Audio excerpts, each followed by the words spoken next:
बीड जिल्ह्याचे माननीय आमदार श्री सुरेश धस यांनी काल प्रसारमाध्यमांशी बोलताना जी काही टिप्पणी केली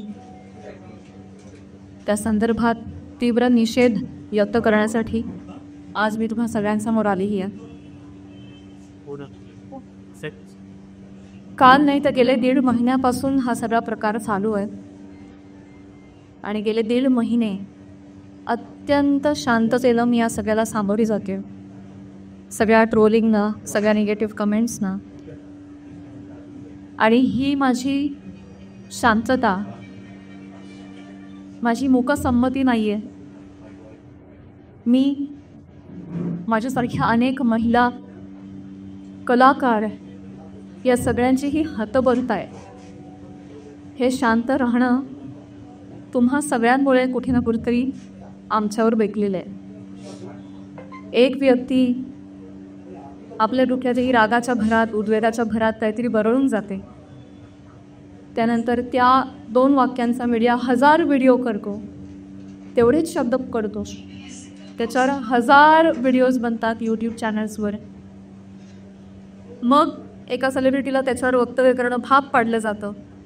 मग ती बोलते, मग परत पहिल्या व्यक्तीला वाटतं आता आपण बोललंच पाहिजे. मग ती परत व्यक्ती बोलते, मग आता परत बोलणं क्रमप्राप्त होतं कारण आता नाही बोलली का, गप्प बसली का, मागे हटली. मग ही परत व्यक्ती बोलते. ही चिखलफेक चालू राहते. महिलांची अब्रू निघत राहते आणि सगळ्यांचं मनोरंजन होतं. हे होऊ नये. सगळ्या समाज माध्यमांसमोर ही चिखलफेक होऊ नये म्हणून मी यात पडले नाही. तर ह्या सगळ्या ज्या अवया असतात तशा निघतात, तशाच निघून जातात. असं सगळं असल्यामुळे आणि या सगळ्यांचा पाठिंबा आणि माझ्यावरचा विश्वास इतका जाणलेला होता की माझ्यासाठी अत्यंत जमेची बाजू होती. त्यामुळे मला माझ्या चारित्र्यावरचं एक्सप्लेनेशन द्यायला समोर यावं अशी गरजच वाटते. आज ही वेळ येते की अत्यंत नामुष्की आहे आणि ती वेळ आली आहे कारण एक लोकप्रतिनिधी याच्यावर टिकण का.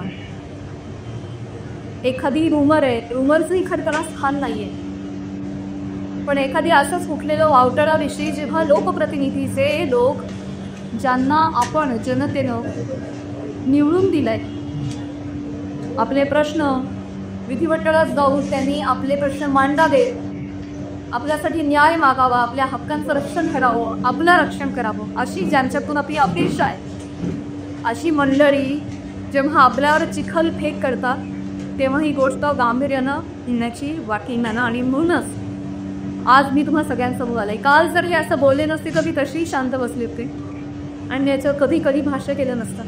पण काल त्यांनी काही वक्तव्य केल्यामुळे मला आज किंवा सगळ्यांसमोर यावं लागलं. कारण जेव्हा एक लोकप्रतिनिधी असतो तो हजारो लाखोंचं नेतृत्व करतो, लाखो जनता त्यांच्या विचारांना फॉलो करते. जेव्हा ते बोलतात तेव्हा त्यांची विचारधारा लाखोंची विचारधारा होते. ते त्या गोष्टींवर कुठेतरी खसा उमटवतात आणि खरी आहे असं भासवतात. तेव्हा मात्र ही फार गंभीर बाब होऊन जाते. माझा एक बेसिक प्रश्न आहे सुरेश धस साहेबांना. तुम्ही एक राजकारणी आहात, आम्ही एक कलाकार आहोत.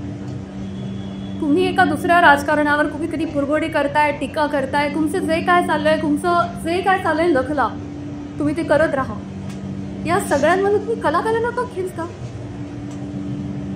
मग कलाकारांचा ह्याच्यामध्ये काय संबंध? काय बीडमध्ये काहीतरी कायदा सुव्यवस्थेचा काही प्रश्न निर्माण झालेला आहे, त्याच्यावर भाष्य करत असताना कलाकारातून गाडी का घसरते? ते इव्हेंट मॅनेजमेंट विषयी काहीतरी सांगत होते की यांच्याकडे शिकावं इव्हेंट मॅनेजमेंट. पण मग महिला कलाकारांचीच का नावं येतात का? परळीला कधीच कोणी पुरुष कलाकार येणार नाही का हो कार्यक्रमाला? त्यांची नावं का नाही येत? इव्हेंटमेंटचं तुम्हाला एक उदाहरण द्यायचं आहे तर पुरुष कलाकारांची नावं घ्या ना. महिलांची नावं घेऊन अतिशय कष्टाच्या महिला अतिशय छोट्या फॅमिलीमधून येऊन संघर्षमय आयुष्य जगत मोठ्या होतात आणि आपलं एक नाव कमवतात. त्यांची प्रतिमा दे असं बोलून डावळतात. हे कितपत योग्य आहे? मला उदाहरण द्यायचे की पुरुष कलाकारांची नावं आहे, पण त्यांनी तसं केलं नाही. त्यांनी त्यांच्या वैयक्तिक स्वार्थासाठी फिल्म इंडस्ट्रीमध्ये काम करणाऱ्या महिलांची नावं घेतली, त्याचा वापर केला, गैरवापर केला. त्यांनी स्वतःचा TRP वाढवण्यासाठी महिलांची नावं घेतली. सोशल मीडियाला वाढते तसे लोक युक्त होत आहेत. मॉड करणं, व्हिडिओ, फोटो व रेकॉर्डिंग, फेक जनरेट करणं, फेक चॅट्स करणं हे अतिशय सोपं आहे. डाव्या हाताचं मळ आहे. आता एखादा अवघड नाही आहे तर महाराष्ट्रातल्या जनतेनं सुद्धा सतसत विवेकची जागरूक ठेवावी. आणि आपण सोशल मीडियावर कसे व्यक्त होतो याची सपूता पाळावी. आपल्या आई बहिणीच्या बाबतीत तर अशी गोष्ट घडली असती तर आपण असं लिहिलं असतं का, तसं त्यांनीही विचार करावा.